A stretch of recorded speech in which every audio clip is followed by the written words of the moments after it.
नमस्कार, आजच्या बातमीपत्रामध्ये आपलं स्वागत आहे। सांगली शहरात पुन्हा एकदा क्रीडा मंडळाचे पेव फुटले आहे। अवैध व्यवसायांना चाप लागल्यानंतर या व्यावसायिकांनी या मंडळाच्या गोंडस नावाखाली जुगार अड्डे पुन्हा सुरू केले आहेत। पोलीस अधीक्षक सुहेल शर्मा यांनी मटका पत्त्यांच्या जुगाराला चाप लावल्यानंतर अवैध व्यावसायिक हतबल झाले आहेत। त्यामुळेच त्यांनी सभासदांची नोंदणी करून मनोरंजनासाठी पत्ते खेळणारी क्रीडा मंडळे सुरू करण्याचा नवा फंडा काढला आहे। या क्रीडा मंडळाच्या माध्यमातून जुगाराला पुन्हा आश्रय मिळत आहे। या मंडळांमध्ये बेटिंग येणारे मटका बुकी यांच्यासह अन्य अवैध व्यावसायिकांचा समावेश असल्याचे दिसून येते। त्यामुळे परवानगीच्या नावाखाली आता अवैध व्यवसायाने बाळसे धरले आहे।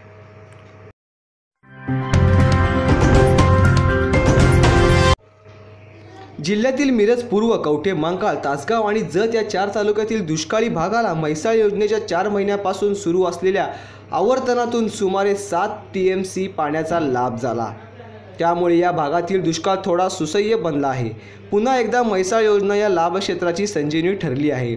130 दिवसांपासून सुरू असलेले हिवाळी आवर्तन आता उन्हाळा अर्ध्यावर आला तरी काही बंद होण्याची शक्यता आहे। तूर्त अपुरी मागणी आणि वाढत चाललेले वीज बिल यामुळे 4-8 दिवसातच आवर्तन केव्हाही बंद होण्याची शक्यता आहे।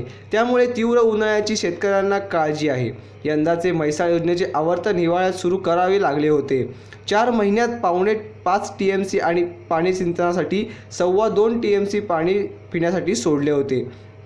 या पाण्याचे वीज बिल सुमारे 8.5 कोटी रुपये होते। पैकी शेतकऱ्यांनी आवर्तनादरम्यान 2,60,00,000 रुपयांची वसुली दिली आहे।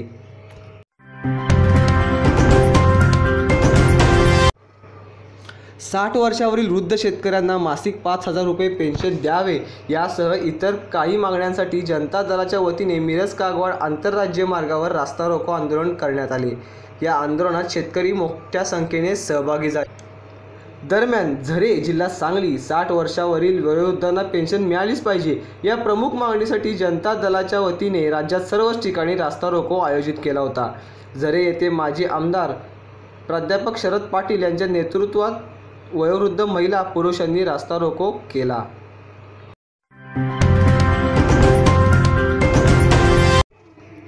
जत तालुक्यातील बिळूर येथे आज म्हैसाळ योजनेच्या पहिल्यांदाच पोहोचलेल्या पाण्याचे पूजन महाराष्ट्र राज्य कृष्णा खोरे विकास महामंडळाचे उपाध्यक्ष आणि आपल्या जिल्ह्याचे कर्तबगार खासदार श्री संजय काका पाटील यांच्या शुभ हस्ते आणि जत तालुक्याचे लाडके आमदार श्री विलासराव जगताप यांच्या अध्यक्षतेखाली आज संपन्न झाले।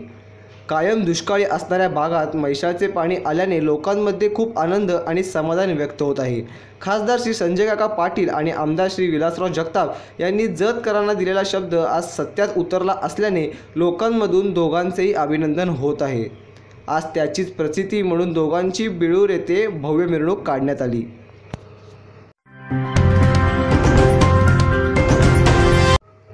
निर्मल infra home corporation limited Bhopal या कंपनीतील सांगलीच्या शाखेतील गुंतवणूकदारांना 14 लाखांना गंडा घातल्याचा प्रकार उघडकीस आला आहे। नॉन बँकिंग क्षेत्रात ही कंपनी कार्यरत होती।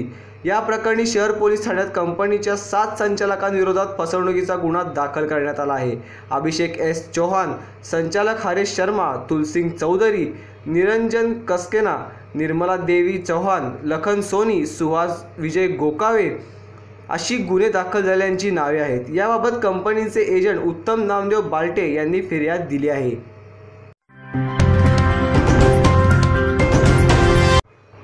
सत्तर वर्ष प्रलंबित असलेला बीड रेल्वे प्रकल्प अखेर मार्गी लागला।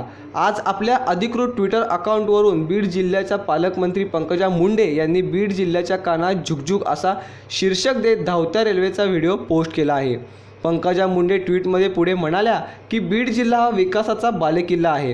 तर 70 वर्षाच्या दीर्घ प्रतीक्षेनंतर बीड जिल्ह्यात अखेर रेल्वे धावली हे स्वप्नपूर्ती झाल्यासारखे आहे। तसेच या रेल्वेच्या माध्यमातून दिलेले वचन देखील पूर्ण झाले, म्हणजेच वचनपूर्ती झाल्याचा समाधान पंकजा यांनी ट्विटमध्ये व्यक्त केले आहे। लोकनेते विलासराव देशमुख यांच्या पूर्णाकृती पुतळ्याचे माजी गृहमंत्री सुशीलकुमार शिंदे यांच्या हस्ते लोकार्पण करण्यात आले। लातूरच्या विलासराव देशमुख मांजर सहकारी साखर कारखान्याच्या भव्य नयनरम्य परिसरात हा पुतळा उभारण्यात आला आहे। यावेळी माजी राज्यपाल शिवराज पाटील चाकूरकर, प्रदेश काँग्रेसचे अध्यक्ष अशोकराव चव्हाण, माजी मंत्री दिलीपराव देशमुख, आमदार अमित देशमुख, अभिनेते रितेश देशमुख यांच्यासह अनेक मान्यवरांची उपस्थिती होती। मिरज विद्यार्थी समितीचे अध्यक्ष आणि मिरजेचे युवा नेते श्री शैलेश देशपांडे यांचा आज मिरजेत भाजपमध्ये सुरेश खाडे यांच्या उपस्थितीत प्रवेश झाला।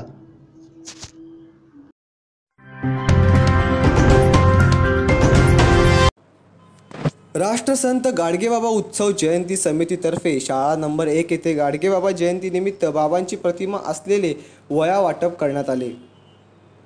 यावेळी अध्यक्ष विनायकराव यादव, बन्सीलाल कदम, नारायणराव कदम, शाहीन शेख, सुनील शिंदे उपस्थित होते। यावेळी स्त्री पुरुष समतेची सामूहिक प्रतिज्ञा देण्यात आली। सांगली विश्रामबाग पोलीस ठाण्यात राष्ट्रसंत गाडगेबाबा यांची 143वी जयंती साजरी करण्यात आली। यावेळी पोलीस अधिकारी व पोलीस स्टेशनचे कर्मचारी उपस्थित होते।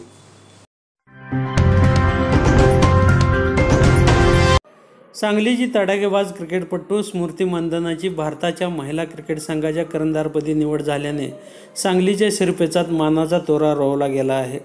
भारत आणि इंग्लंड यांच्यात होणाऱ्या T20 स्पर्धेसाठी स्मृती मंदना यांच्या नेतृत्वाखाली भारतीय संघ खेळणार आहे।